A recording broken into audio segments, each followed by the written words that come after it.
Guys हम HTML से NASA को तो हैक नहीं कर सकते, लेकिन हम HTML से वेब पेजेस बनाने के अलावा भी बहुत सारे काम कर सकते हैं, जैसे कि मोबाइल एप्लीकेशन डेवलप करना। आज की इस वीडियो सेशन के अंदर मैं आपसे इसी के बारे में डिस्कस करने वाला हूं कि हम HTML की हेल्प से मोबाइल एप्लीकेशन को किस तरीके से डेवलप करने वाले हैं। Hello everyone, this is Mohit Sharma. You are now watching still learning with मी।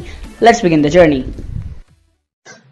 तो गाइज आज जो हम ऐप डेवलप करेंगे वो एक हाइब्रिड ऐप होगी। एक हाइब्रिड ऐप वो ऐप होती है जो कि ना तो नेटिव मोबाइल ऐप होती है और ना ही वो ट्रूली वेब एप्लीकेशन होती है। और ये हाइब्रिड ऐप मैं बनाऊंगा फोनगैप या फिर आप कह सकते हो कोर्डोवा प्लेटफॉर्म की हेल्प से। तो दोस्तों चलिए जानते हैं कि फोनगैप और कोर्डोवा प्लेटफॉर्म क्या है, उसके प्रीरिक्विजिट्स क्या है और हम उसके अंदर एप्लीकेशन कैसे डेवलप कर सकते हैं। सो गाइस चलिए सबसे पहले हम बात करते हैं कि अपाचे कोर्डोवा क्या है। तो अपाचे कोर्डोवा एक सॉफ्टवेयर डेवलपमेंट फ्रेमवर्क है जो कि एडोब सिस्टम्स ने परचेज किया था 2011 में और बाद में इसको रीब्रांड कर दिया था एज एडोब फोनगैप। और इसके बाद एडोब सिस्टम ने इसका एक ओपन सोर्स वर्जन रिलीज किया था। तो दोस्तों चलिए बात करते हैं कि फोनगैप में मोबाइल ऐप डेवलप करने के लिए क्या क्या प्रीरिक्विजिट्स होंगे। तो एक मोबाइल एप्लीकेशन फोनगैप से डाउनलोड करने के लिए सबसे पहले आपको फोनगैप का सॉफ्टवेयर चाहिए जो कि अवेलेबल है विंडोज, लिनक्स और आई थिंक मैक के लिए भी अवेलेबल ही है। इसके अलावा आपको बेसिक वेब डिजाइनिंग की नॉलेज होनी चाहिए जैसे कि HTML, CSS और जावास्क्रिप्ट। फिर आप बिल्कुल रेडी हो जाओगे एक फोनगैप एप्लीकेशन को डेवलप करने के लिए। And that's it. तो चलिए शुरू करते हैं। हम देखते हैं कि हम किस तरीके से फोनगैप एप्लीकेशन को डेवलप कर सकते हैं। So let's switch on the desktop. दोस्तों डेस्कटॉप पे हम फोनगैप सॉफ्टवेयर को स्टार्ट करेंगे सबसे पहले और उसके बाद ये अपडेट चेक करेगा। अपडेट चेक करने के बाद हमारे पास जो हमने प्रीवियस प्रोजेक्ट्स पे काम किया था उनकी एक लिस्ट आएगी और हमारा बैकग्राउंड में एक सर्वर स्टार्ट हो जाएगा। तो आपको कुछ ऐसा लुक दिखेगा यहाँ पे। अब हम यहाँ पे प्लस आइकन पे क्लिक करेंगे और एक नया प्रोजेक्ट बनाएंगे। तो मैंने चूज़ किया यहाँ पे ब्लैंक प्रोजेक्ट और फिर हम क्लिक कर देंगे नेक्स्ट पे। तो हम यहाँ पे पाथ सेलेक्ट कर सकते हैं। मैंने डिफॉल्ट रहने दिया डेस्कटॉप।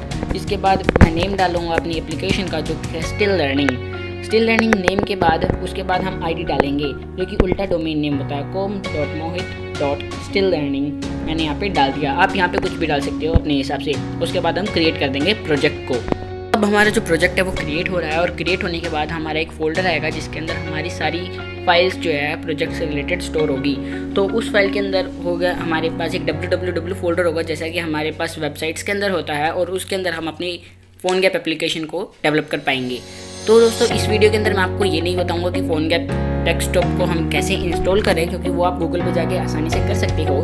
तो इसीलिए वीडियो को ज़्यादा लेंथी ना बनाने के लिए हम इसको सिंपल और शॉर्ट रखेंगे। तो यहाँ पे हमारा जो फोनगैप एप्लीकेशन है वो बन चुकी है और यहाँ पे सर्वर स्टार्ट हो गया है। अब सर्वर स्टार्ट होने के बाद हम इस सर्वर पे क्लिक करेंगे तो ये गूगल क्रोम का टैब खोल देगा। तो जैसे कि आप देख रहे हैं यहाँ पे हमारे सर्वर है 192.168.4393 जो स्टार्ट हो गया और ऊपर टाइटल में आप देख सकते हो ब्लैंक एप्लीकेशन लिखी हुई है। तो ब्लैंक एप्लीकेशन लिखी हुई थी मतलब हमने अभी कोई काम नहीं किया। तो इसलिए हमारा फोल्डर आ गया है यहाँ पे और इस फोल्डर को क्लिक करने के बाद हम इसके अंदर की फाइल्स को एक्सेस करेंगे। तो यहाँ पे आप देख सकते हो www फोल्डर के अंदर एक index.html फाइल है। इसको हम ओपन करेंगे और इसके अंदर जो भी फाइल चेंज करेंगे हम इसके अंदर वो ही सेम चेंजेस हमें देखने को मिलेंगे अपनी क्रोम ब्राउज़र पे जो कि हमारी ऐप को रिप्रेजेंट कर रही है। तो यहाँ पे मैं डाल रहा हूँ टाइटल के अंदर स्टिल लर्निंग और स्टिल लर्निंग डालने के बाद हम बॉडी के अंदर डालेंगे हेलो एवरीवन। इसके बाद जब मैं इसको सेव करूँगा तो वो ऑटोमेटिकली चेंजेस को क्रोम के ऊपर दिखा देगा। तो अब हम जाते हैं क्रोम के ऊपर। तो यहाँ पे आप देख सकते हो टाइटल नेम है स्टिल लर्निंग और हेलो एवरीवन लिखा हुआ है। मैंने इससे रिलेटेड एक प्रोजेक्ट पहले से ही तैयार किया हुआ है HTML का और वो प्रोजेक्ट जो है अब मैं उसके अंदर कॉपी पेस्ट कर रहा हूँ जिससे कि आपको एक डिफ़ॉल्ट एप्लीकेशन का एक तरीके से ओवरव्यू मिल जाएगा कि किस तरीके की एप्लीकेशन हम बना सकते हैं। तो यहाँ पे मैंने इसको index.html के अंदर पेस्ट किया और अब हम इसको सेव करेंगे। सेव करने के बाद जैसे ही हम क्रोम ब्राउज़र के ऊपर दोबारा जाएंगे तो हमारे पास कुछ ऐसा लेआउट आएगा। तो चलिए अब हम चेक करते हैं कि ये एप्लीकेशन मोबाइल डिवाइसेस के अंदर किस तरीके से दिखेगी।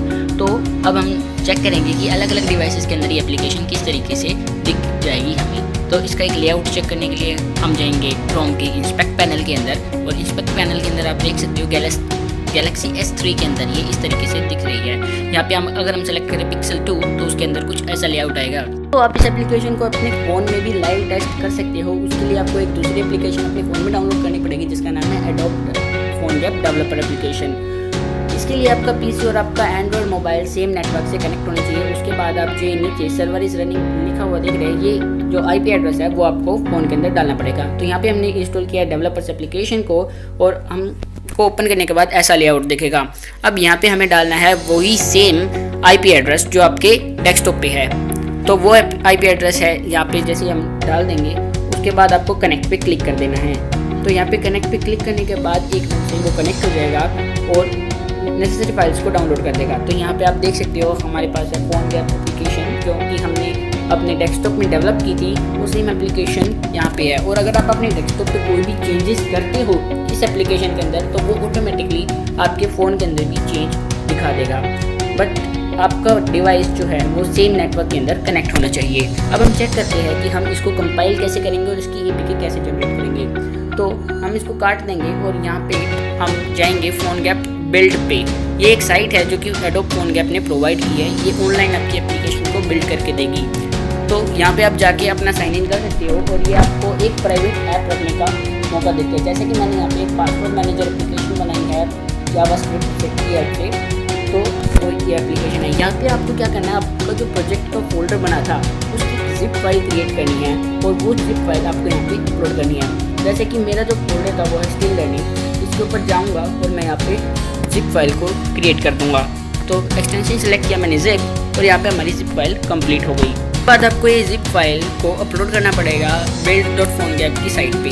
तो इसका लिंक मैं डिस्क्रिप्शन में दे दूंगा और यहाँ पे आप देख सकते हो स्टिल लर्निंग.zip को मैंने अपलोड किया है। तो अपलोड करने के बाद यहाँ पे सेलेक्ट हो जाएगा और फाइल नो फाइल चूजर की जगह लिखा आ जाएगा। मैं इसको अपलोड करके नहीं दिखाऊंगा क्योंकि यहाँ पे मेरी पहले से एक ऐप एग्जिस्ट है। तो अगर आप अपलोड करोगे तो उसके बाद आपको एक लेआउट लगेगा जो कि इस तरीके से होगा। जैसे कि मैं अपनी पुरानी वाली एप्लीकेशन को ही बिल्ड करके दिखाऊँ तो हमारे पास कुछ इस तरीके का लेआउट आएगा जो कि अभी थोड़ी देर में कंपाइल करके शो हो जाएगा।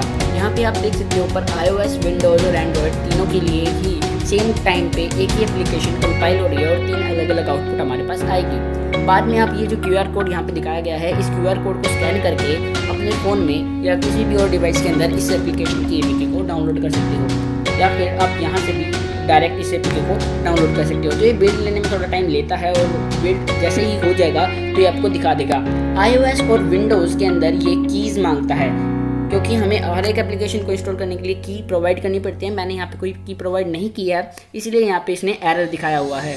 तो जैसे कि आप देख सकते हो iOS और विंडोज़ के अंदर एरर है लेकिन एंड्रॉयड के अंदर कोई एरर नहीं है क्योंकि एंड्रॉयड एप्लीकेशन बिना की के भी काम कर जाती है। तो अगर आपको की डालनी है तो यहाँ से तो आप की बना सकते हो और उसको बाद में डाल सकते हो। तो इस तरीके से आप APK को इंस्टॉल कर पाओगे। So guys be first to subscribe the channel. मैंने इस वीडियो के अंदर वैसे तो सारे टॉपिक्स को क्लियर करने की कोशिश की है बट फिर भी अगर आपको कोई सवाल है, कोई क्वेश्चन है तो आप उसको कमेंट बॉक्स के अंदर पूछ सकते हो। फिलहाल तो मेरा अपने व्यूअर्स से सिर्फ एक ही सवाल है कि क्या आप मेरे यूट्यूब चैनल को सब्सक्राइब करोगे। अगर हाँ तो प्लीज़ उसको सब्सक्राइब करो और अगर नहीं तो प्लीज़ आप अपना रीज़न कमेंट बॉक्स के अंदर लिखो क्योंकि आपके रिव्यू से ही हमारा चैनल ग्रो करेगा अच्छी तरह से।